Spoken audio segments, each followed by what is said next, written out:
Paul Finebaum torches the Pac-12.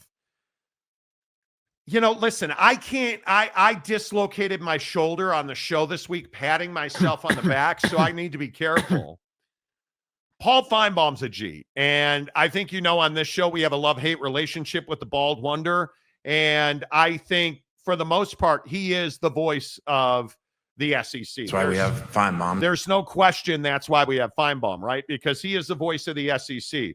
Well, Paul Finebaum went on Greg McElroy's podcast, and I mean, Jake, what would you say? I mean, I think this truly validates the fact that he watches our show every day. Yeah, I mean, the evisceration of the reputation and value of the brands in the Pac-12 by Paul Finebaum.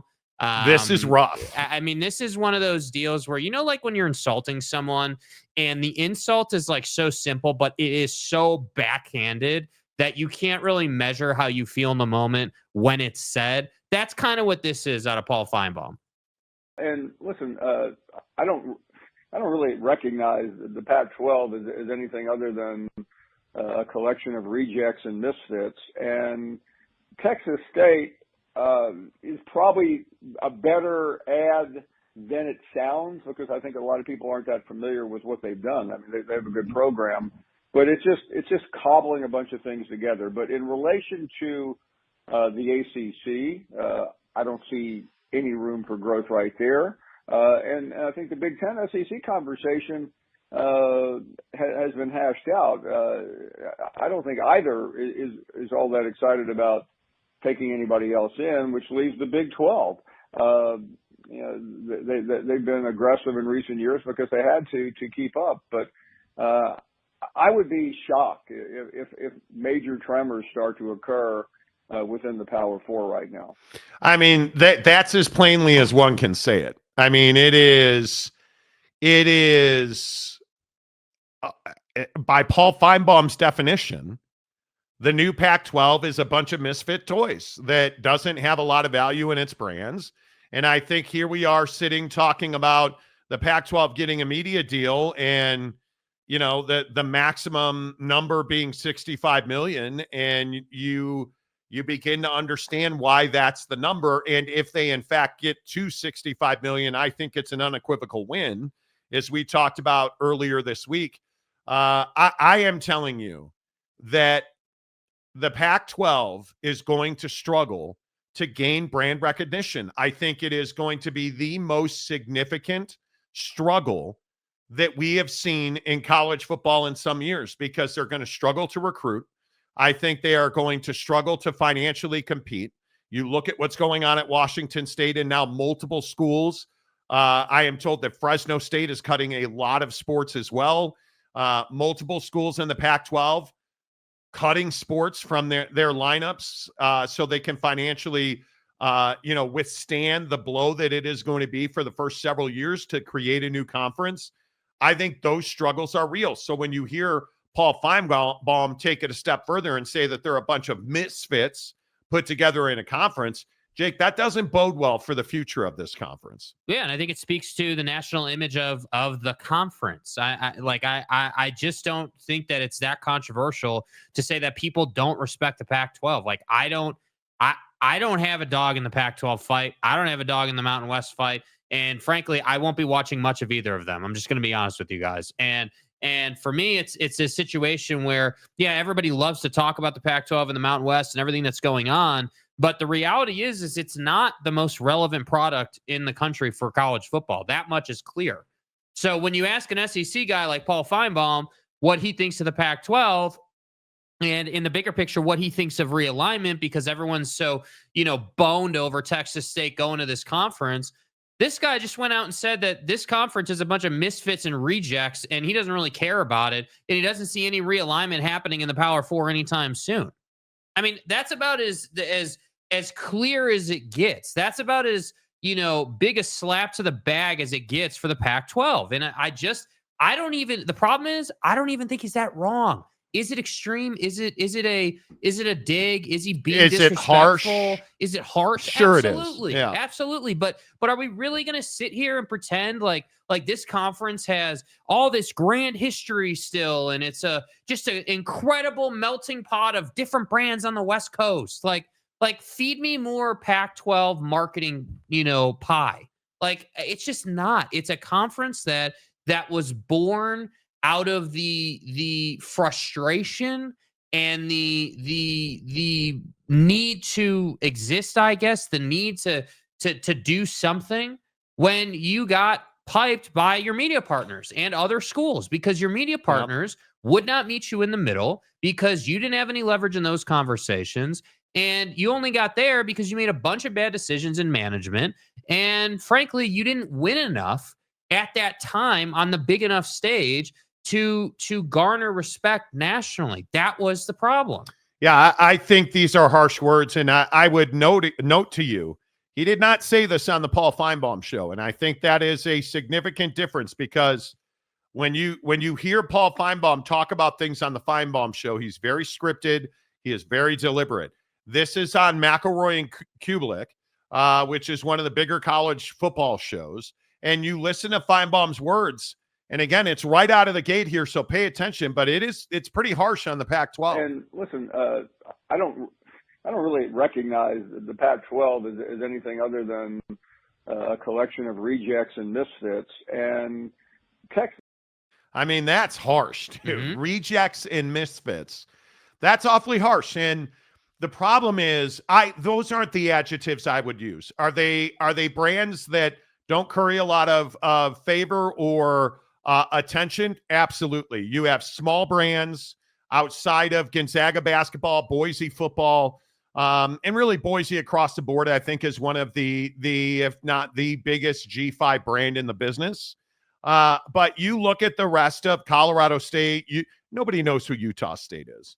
Nobody knows, like Colorado State is very limited, and you might know how competitive they are in football, but you don't know far beyond that, right? Like, it's just this notion, and this conversation on the McElroy show was about, hey, are we looking at, acquisitions or expansion at the power level? Realignment. And it's what I told you yesterday. The answer is absolutely not. There is no path for the Pac-12 to get back to autonomous status, as it is officially called, better known as the word power conference does not exist in a rule book. It is autonomous. It is autonomy, playing by a different set of rules. There is no path for the Pac-12 to get back to being a power conference. There simply is not. And I think you look at where the Pac-12 is, I just feel like this is an uphill fight, and I don't think it's one that they can win, because I still maintain, and let's say it is all the way up to $65 million, $7.2 million per school per year, which I think I still will not believe that number till I see it. And again, multiple TV sources have told me that's the top end. Let's see. Let's see when pen gets to paper. Let's see what happens. Mm-hmm. But if you get $65 million a year, that is walking around money compared to the debt that this conference is going to walk into. Mm-hmm. It's not as though it's a windfall that is in the next 2 years going to pay you out of debt. You are going to have to debt manage, which means you are going to have to pay interest. You are going to have to pay money cost that your competitors are not going to have to pay. And I think it's going to be very difficult for this conference. And one of the things we've talked about routinely is, hey, okay, so most of your content is on the CW. You're going to produce those games. And Pac-12 fan, and it's funny, people keep sending me the Reddit feeds and strings of Pac-12 fans talking about our show and building this argument on Reddit, which I think is hysterical. You're on Reddit building an argument that, well, the CW will include those production costs. Why would the CW do that? The CW is going to cut you a check and pay you money. That's what the relationship is. And if you're the CW, Are you going to pay extra money to cover the cost of producing the games from the Pac-12? Not when the precedent is for you not to do that. Absolutely not. No. You're not going to do that. Hell no. That is exponentially more money that you're giving to the Pac-12. You would just up your deal with them, which you're not going to do because the net benefit to you is not there. Spending $1 more on the Pac-12, especially in the first 3 years, is not going to net you a significant return because there are going to be very few football teams in this league that are going to compete for a college football playoff spot. Because what is the best indicator of future results? Past actions. So is the San Diego market going to be just on fire for San Diego State football? No, there's no reason for them to be. And the same at Fresno State. And my point in all of this is the first 3 years that this conference is in business are going to be very difficult and very financially challenging. And then you hear a guy like Paul Finebaum, whether you like Paul or not, almost doesn't matter, because Paul Finebaum is a significant voice in the power structure of college football. He works at ESPN. He's on ESPN every single day. He is on all ESPN platforms pretty much every single day. And he just said that you were a collection of misfits. Which is definitely rough. That is as harsh as it gets. And again, he didn't say this. He didn't say this on ESPN television. He said this on ESPN radio. But where did we find it? Well, we found it, I believe we found it on ESPN.com. They have a story on it. Like, people sent me an On3 story about it. Yeah, there's a lot of people talking about it. CBS Sports has a blurb about it. This is a big story. And again, you can denigrate Paul Finebaum any way you want. You want to crush the guy? You want to say he sucks, he's out of touch, he's an SEC homer? Okay, cool.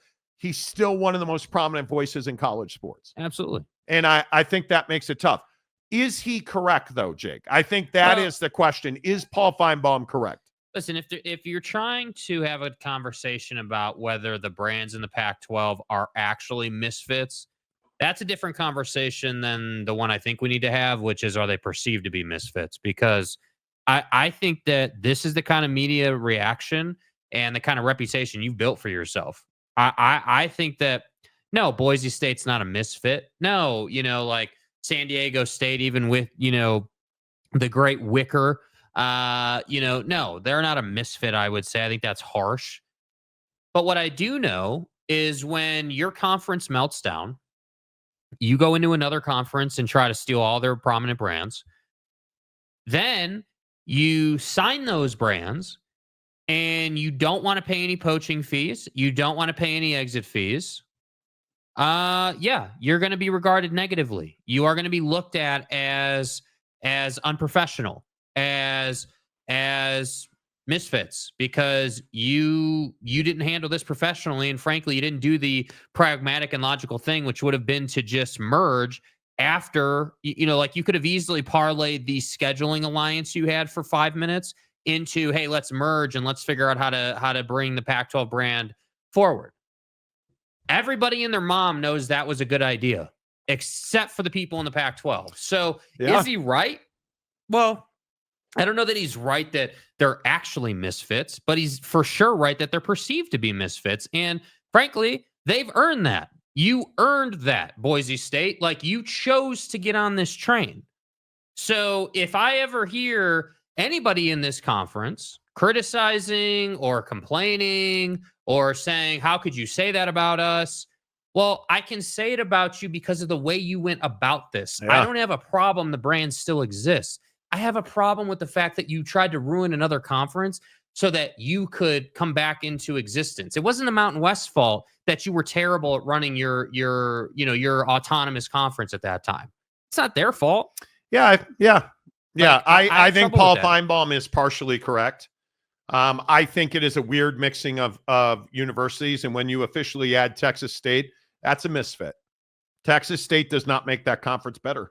It doesn't. It doesn't really fit in, by the way, with the brands they have, which I think is more what he's all speaking it does to. is all it does is get you to the minimum requirement. Yeah. That's what it Yeah. does. All right, let's get your thoughts in here on the Pac-12. If you want to bounce back to the breaking news today, the LA Lakers were sold to billionaire Mark Walter, who is a sports titan. Again, he owns the Sparks, the Dodgers, now the Lakers, Chelsea Football Club, a myriad of brands in motorsports. The LA Lakers sold for $10.9 billion. I said it's an incredible number. $10 billion they sold for. Jeannie Buss, the current governor of the Lakers, will continue as the governor of the Lakers. I mean, it is just, I hope you guys understand who this guy is. Like, he is the money behind Cadillac's new F1 team. He is the money behind Andretti Global, which is both IndyCar and I mean, the money that this guy has, just to have enough money to own one of the LA Dodgers, Chelsea Football Club, or an F1 franchise, is billions of dollars. He owns all of those. Now he owns the Lakers and the Sparks. I mean, this is a titan of professional sport. So the Lakers are certainly not going anywhere, right? There's nobody that's going to cut a corner there. And I just think it is amazing to me. And I know I said this 20 minutes ago when the show opened on this, but it's amazing to me the money that the Lakers, I said $10 billion. Yeah, bro. That is money that we're sitting up over here trying to make $100,000 a month. They're doing that a second. Like $10 billion the Lakers have sold for. Yeah. I mean, would you, if you could own the Lakers and you had $10 billion to spend, would you? I yes. don't think I would. Yes. Dude, I would have a box and so multiple much, courtside dude. seats. But again, if you're passionate about sports, he owns Los Angeles sports. Okay, no, but I'm being serious. I'm not even trying to be stubborn. If you had $10 billion and you already owned all the different, stuff he owns, because he obviously, as you've just said, he owns a lot of different things and is involved in a lot of different things. NASCAR, F1, Chelsea Football You're Club. involved in the Dodgers already. Yep. And you could acquire the Lakers for $10 billion.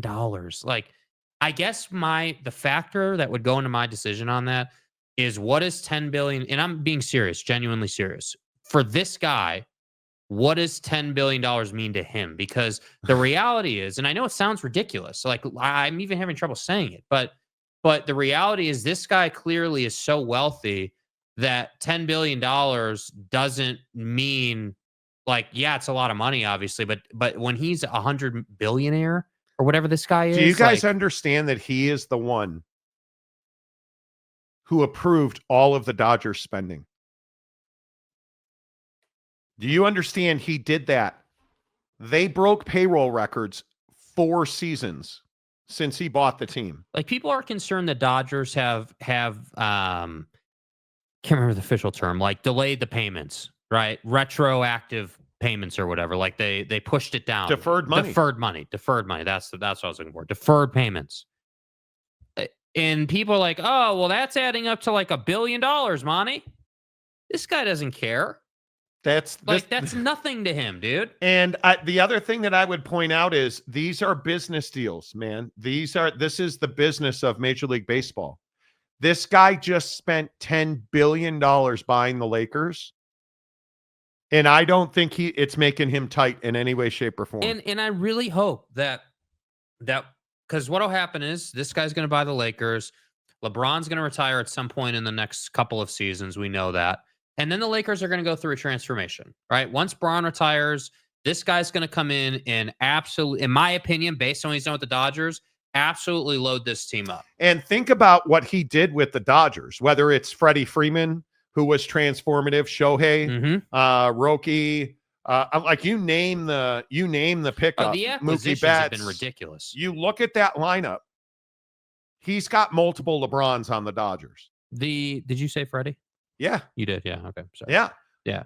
And if you look at their payroll situation, they're now talking about acquiring John Collins from the Lakers. Now, the cap situation doesn't exist in baseball, but you look at the money he's willing to spend.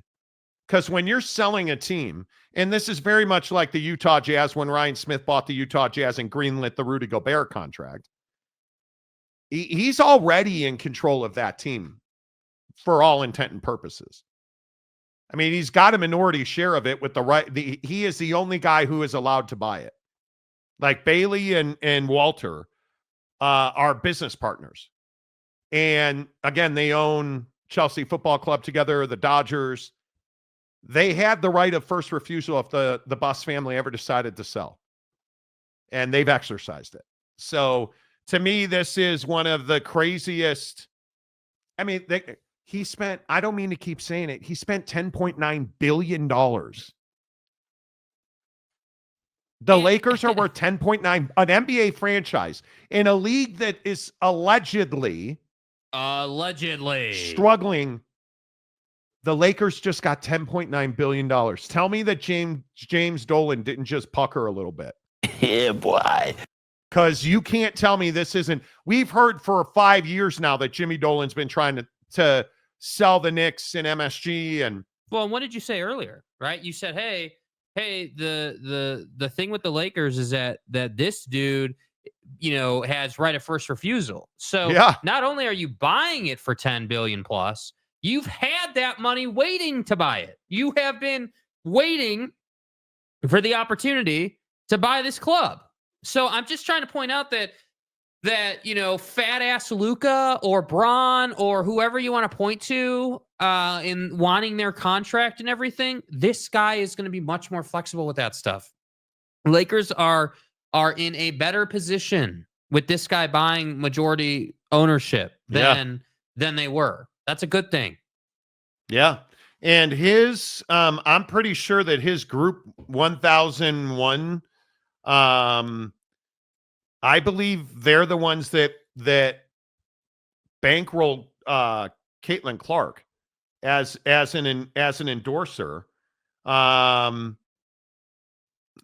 grow her brand. Like, I mean, they don't play, man. They don't play at all. His group 1001, it's amazing what they do.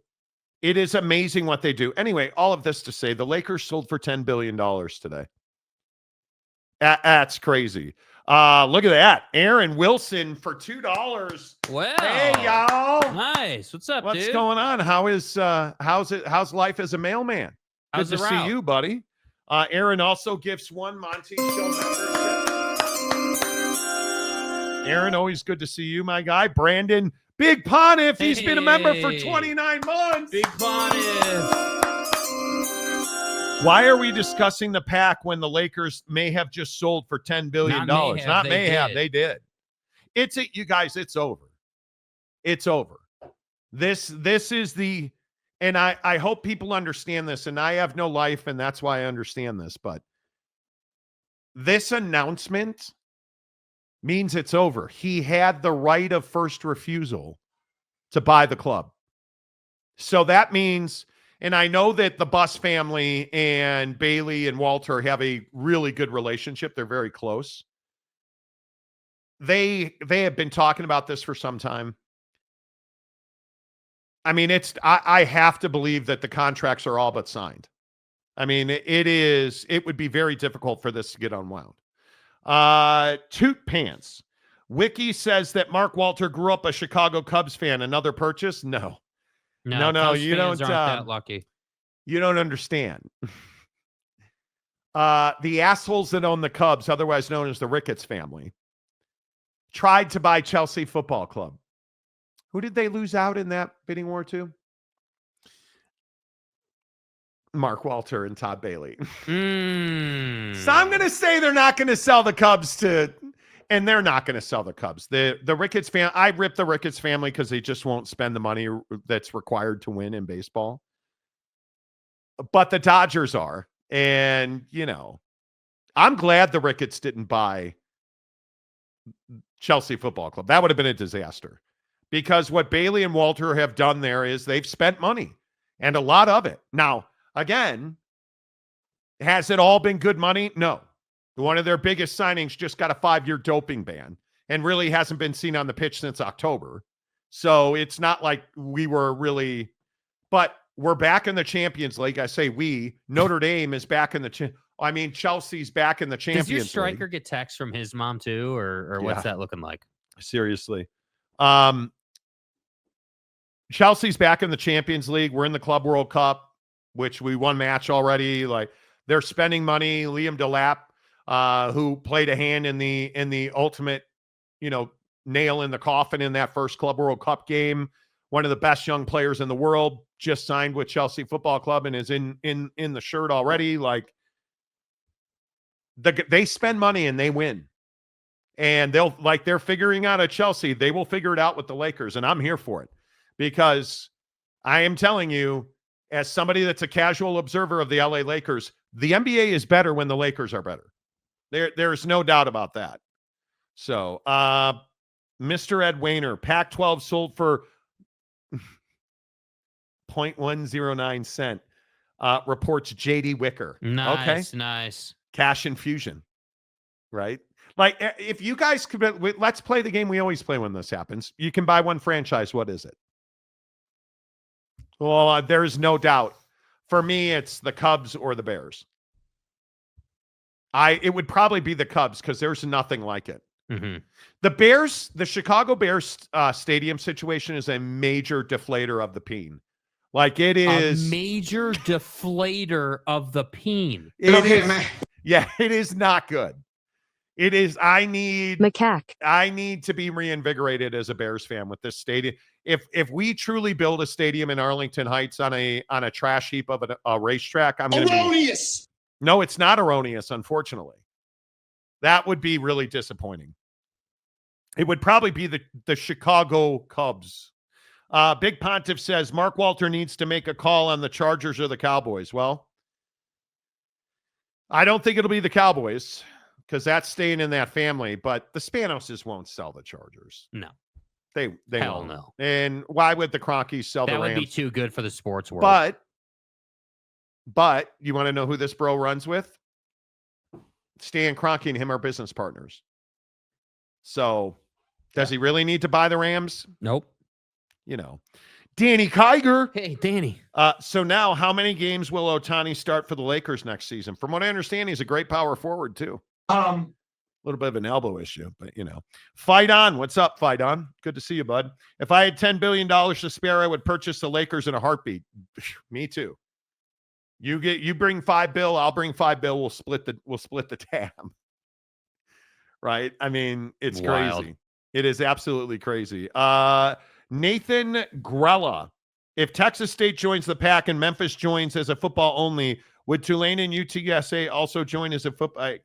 Too far down the road. Yeah, it's hard to say, man. I'm telling you, the biggest issue for the Pac-12, if you want Memphis, is they're not putting all their sports in that league.